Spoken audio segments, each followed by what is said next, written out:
अस्सलाम वालेकुम friends, welcome back to the channel crypto with Ishal. मैं हूं आपकी होस्ट इशाल फातिमा और उम्मीद करती हूं कि आप सब बिल्कुल ठीक ठाक होंगे। तो जल्दी से देख लेते हैं कि क्या चांसेस हैं कि बीटीसी यहां से 50K को क्रॉस करेगा या फिर दोबारा से हमें ह्यूज किस्म का क्रैश देखने को मिलेगा। बहुत ही बड़ी अपडेट है। यूएस के अंदर पिछले 30 साल के अंदर, 30 साल मतलब बहुत बड़ा ड्यूरेशन होता है और ये बात मैं ग्लोबल लेवल पर कर रही हूँ। तो पिछले 30 सालों में जितने भी ईटीएफ्स आज तक आए हैं यूएस के अंदर, उनका पहले महीने में जितना ब्लैक रॉक और फाइडेलिटी ने यहाँ पर बाय किया है, किसी ने भी बाय नहीं किया। मतलब यहाँ पर ब्लैक रॉक और फाइडेलिटी ने बाइंग में ईटीएफ्स का पिछले 30 सालों का रिकॉर्ड तोड़ दिया है। देखिए, ब्लैक रॉक और फाइडेलिटी जो है वो उसी बेस पर बाय कर सकते हैं जब तक उनके पास डिमांड आ रही है। यहाँ पर ऐसा है ना कि इशू यूँ हुआ कि वैसा पंप इस इनफ्लो की वजह से देखने को नहीं मिला क्योंकि ग्रे स्केल की तरफ से मुसलसल सेलिंग प्रेशर था। अब जैसे जैसे ग्रे स्केल का आउटफ्लो कम हो रहा है वैसे वैसे बीटीसी की जो प्राइस है वो भी हमें बढ़ते हुए नजर आ रहे हैं। आगे बढ़ने से पहले देख लेते हैं कि ओवरऑल इस वक्त मार्केट में क्या चल रहा है। तो कल के मुकाबले में टोटल मार्केट कैप है 1.79 ट्रिलियन पर 2.784% का पॉजिटिव चेंज है। बीटीसी प्राइस के साथ साथ अगर आप देखें तो बीटीसी डोमिनेंस भी यहाँ पर बढ़ती हुई नजर आ रही है। इससे पहले ये थोड़ी ज्यादा बढ़ रही थी बट अब जो है स्लाइड सा इंक्रीज दिखा रही है और कल के मुकाबले में 0.106% का पॉजिटिव चेंज है। 24.038% टोटल वॉल्यूम बढ़ा है कल से और 73.39 बिलियन पर इस वक्त मौजूद है। फिर एंड ग्रीड इंडेक्स जो है वो ग्रीड को ही शो कर रहा है और लेवल जो है वो 74 तक जा चुका है। देखिए, यहाँ पर ये बात समझने की है कि जैसे जैसे ग्रीड का लेवल बढ़ता जा रहा होता है, इसका मतलब ये है कि लोग जो हैं वो लालच में आते जा रहे हैं। मार्केट का जो सेंटिमेंट्स हैं वो मुसलसल बाइंग की तरफ जा रहे होते हैं। तो क्या होता है ना कि बड़ी बड़ी इंस्टीट्यूशंस, बड़े बड़े जो गेम प्लेयर्स हैं, ये सब मॉनिटर कर रहे होते हैं और किसी भी टाइम वो अपना गेम भी ऑन कर सकते हैं और मार्केट को डिफरेंट साइड पर ये मूव कर सकते हैं। तो ऐसे टाइम पर आप क्या कर सकते हैं, यहाँ पर मोर फोकस्ड रह सकते हो, अपने रिस्क को अच्छे से मैनेज कर सकते हो, तभी यहाँ पर लिक्विडेट होने से बच सकते हो। अच्छा, ऐसा है कि अभी आप देखो तो हर तरफ मोस्टली आपको यहाँ पर हीट मैप में भी हरियाली ही नजर आ रही है क्योंकि बीटीसी के प्राइस के साथ साथ क्या है कि बीटीसी की डोमिनेंस बढ़ रही थी ना, तो ऑल्ट वहाँ पर ग्रोथ नहीं शो कर रहे थे। बट अभी के टाइम पर ऐसा है कि बीटीसी की जो डोमिनेंस है थोड़ा सा स्टेबिलिटी की तरफ जा रही है, तो जो ऑल्ट्स है ना वो भी यहाँ पर मोशन पकड़ते हुए नजर आ रहे हैं। अब बीटीसी इनफ्लो और आउटफ्लो को लेके बहुत ही जबरदस्त सा डेटा है मेरे पास, वो मैं आपको शो कर देती हूँ। बहुत ही इंपॉर्टेंट डाटा है ईटीएफ को लेके। ब्लैक रॉक ने सिर्फ एक दिन में ही 4490 बीटीसी बाय किए हैं। इसी तरह से ब्लैक रॉक की जो टोटल बीटीसी होल्डिंग है इस वक्त वो है 82,516, जबकि फाइडेलिटी ने 2,820 बीटीसी बाय किए हैं लास्ट डाटा के अकॉर्डिंग और ये होल्डिंग हो चुकी है 69,433। इसी तरह से डे 20 पर ग्रे स्केल की जो बीटीसी सेलिंग है वो है 2243। अब अगर हम देखें तो टोटल ईटीएफ्स का जो डाटा मिलाएं डे 20 पर तो वो बनता है 11,013 बीटीसी की बाइंग, जो कि बहुत बड़ा अमाउंट है। और अगर ग्रे स्केल के 2243 बीटीसी निकाल भी दें तो पीछे 8,770 बीटीसी स्टिल लास्ट ईटीएफ की बाइंग है डे 20 के ऊपर।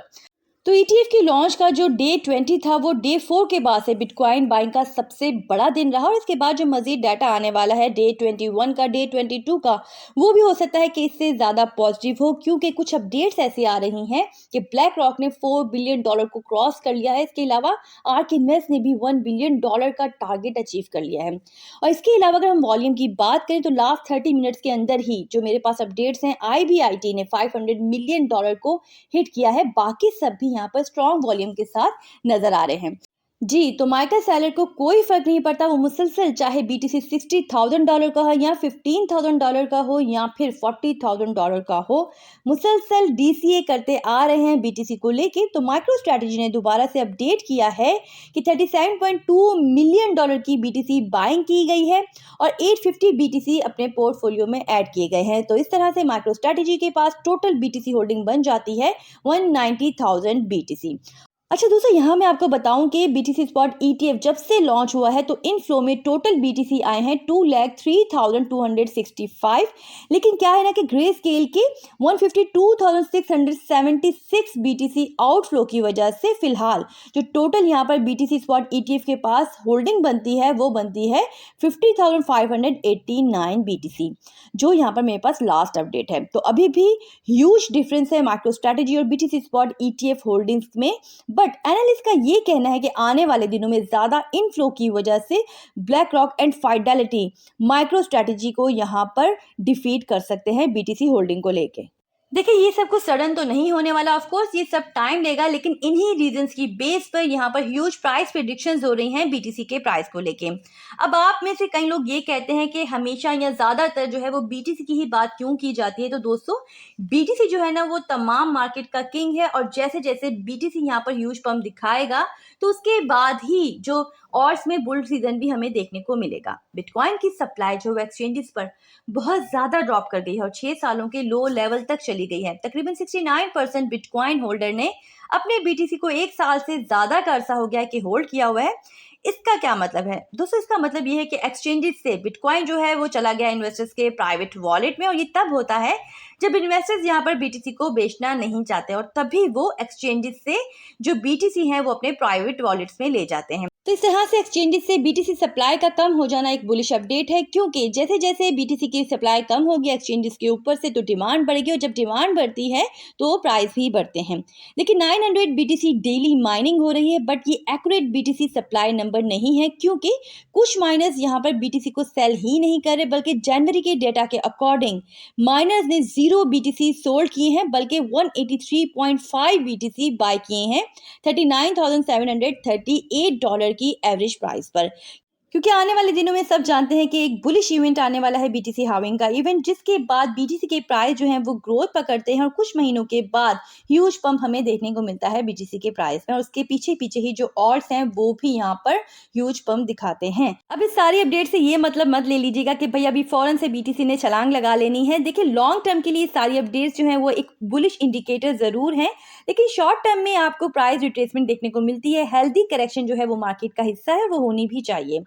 तो देखिए, सबका मतलब यही है कि जो लॉन्ग टर्म होल्डर्स हैं ना वो आराम से साइड पर बैठ सकते हैं, बट शॉर्ट टर्म में ट्रेडिंग करने वाले जो हैं अपने रिस्क को ज़रूर मैनेज करके चलें, क्योंकि इस तरह की जो वॉलीटिलिटी है, इस तरह का जो ग्रीड लेवल है ना वो आराम से आपको लिक्विडेट कर सकता है अगर तो आपने रिस्क को मैनेज नहीं किया होगा।